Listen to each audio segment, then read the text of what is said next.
Salut à tous les amis, donc en direct d'une petite pêche de journée, on est sur la rivière. Là aujourd'hui du coup je vais vous présenter la nouvelle gamme de Rodpod de chez Summit Tackle, la gamme Colosseum. Donc une gamme super bien finie, très stable, donc avec des qualités de production anglaise qui n'ont plus rien à prouver. Donc là on va voir aujourd'hui le Rodpod en action de pêche, sa stabilité, et on va le regarder d'un petit peu plus près. Allez, à tout de suite.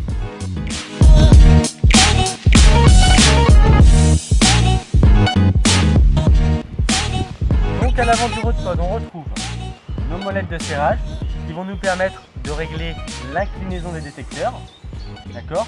Lorsqu'on pêche les cannes vers le haut, on va pouvoir régler l'inclinaison du détecteur pour que le fil qui passe dans le détecteur soit un maximum en contact avec le détecteur. Ensuite, sur les extrémités, on retrouve nos molettes de serrage pour tout simplement régler l'écartement entre chaque détecteur. Suivant chacun, il y en a qui préfèrent des détecteurs beaucoup plus serrés et d'autres beaucoup plus larges. Ensuite, on a les systèmes de fixation des détecteurs, donc amovibles également.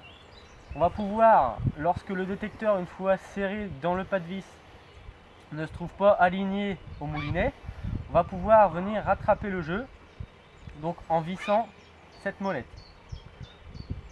La suite du buzz bar, donc ici, composé des systèmes twist lock, donc ce sont des systèmes auto-serrants pour pouvoir régler la hauteur du buzz bar si on veut pêcher les sillons vers le haut ou un maximum le plus proche de l'eau. Sur la partie arrière du Rodpod, on va retrouver exactement le même procédé qu'à l'avant.